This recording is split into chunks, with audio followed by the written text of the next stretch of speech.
dancing evolved in a tribe that was just about to go to war, and they were tense.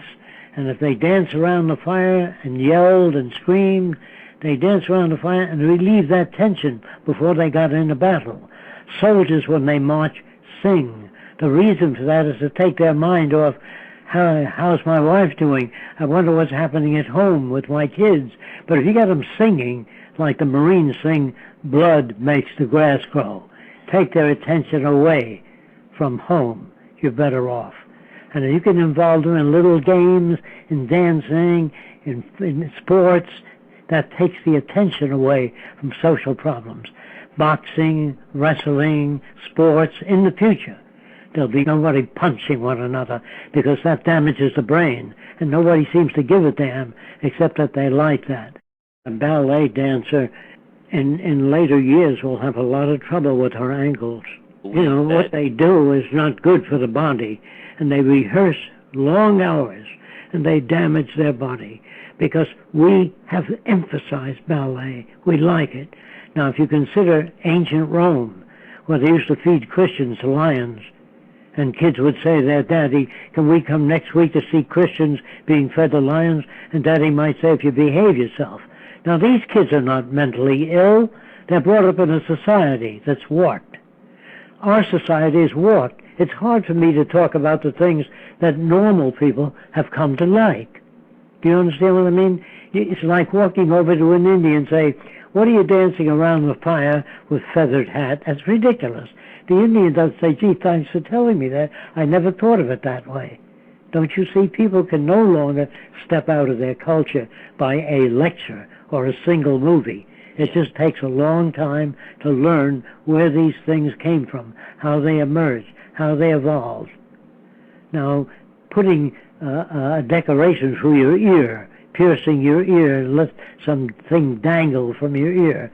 If a person came from another planet, if you had a watch on your wrist, he might say, what is that? You say, well, I can't keep accurate time where this machine helps me keep time. And you say, well, what's those glass things in front of your eyes, what appear to be transparent?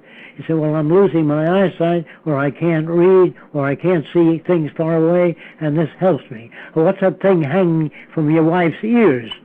Oh, that's decoration, that's ornament. Yes, but what is it? Do you see what I mean? Oh, yeah.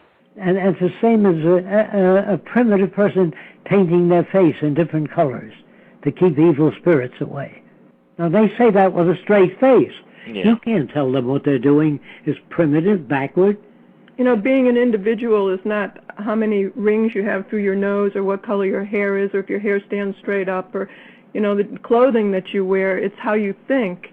And you have to think about what all these different fashions are for, too. A lot of people make a lot of money by changing fashions every year. So it's good to consider the motive of all these things.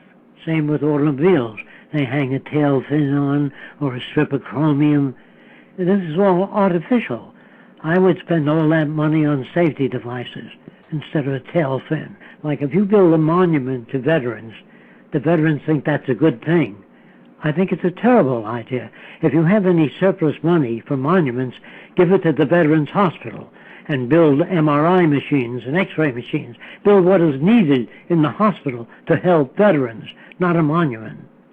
You know, in the old days, you didn't have cameras and things like that, so people painted portraits of one another, and they were pretty accurate, and they were pretty good at one time. But today we have the camera. We can even do X-rays right through people, too, if you want to see what they look like. But you don't need people to draw portraits of them anymore. The camera does a better job in many instances.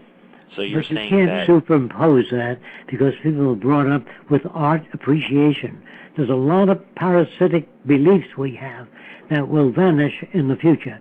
I don't expect people to turn around at one of my lectures, but I do hope they'll think about it. you're saying to a degree at somewhat that they're irrelevant, but yet you decide that in the future there are still going to be centers with cameras and musical instruments and all the equipment that someone would need to perform these sort of visual and Yes, that's true.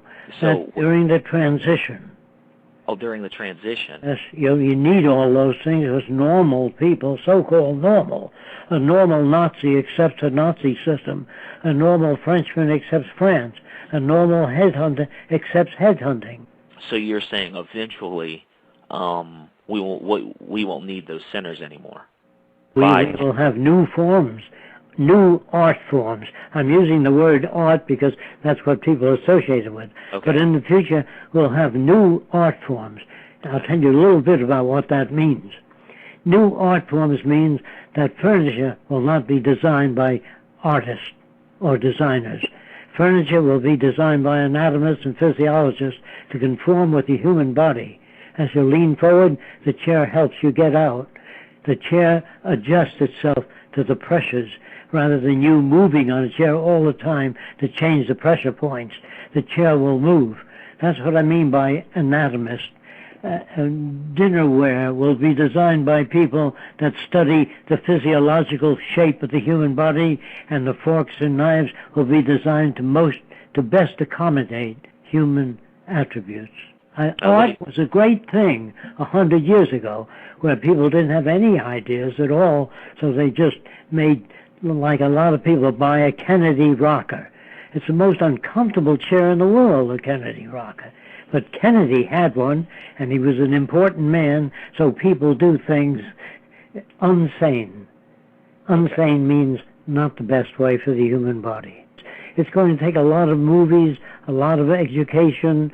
You can't practice medicine without going to a medical environment. First, you have to go to medical school. If you want to be an engineer, you have to go to engineering school. You have to go to an engineering environment. We are not brought up that way today. So we have thousands of problems and generate more problems as we invent more and more laws. Laws do not deal with problems. They're attempts at a quick fix, but they don't deal with the problem. We have to eradicate the conditions that produce serial killers. In the future, I think all this was transitional, the golf courses, the tennis courts. That's all transitional. You can't suddenly put a new society down and outlaw the patterns that people have been conditioned to. Yeah. They have to outgrow that through knowledge and give it up.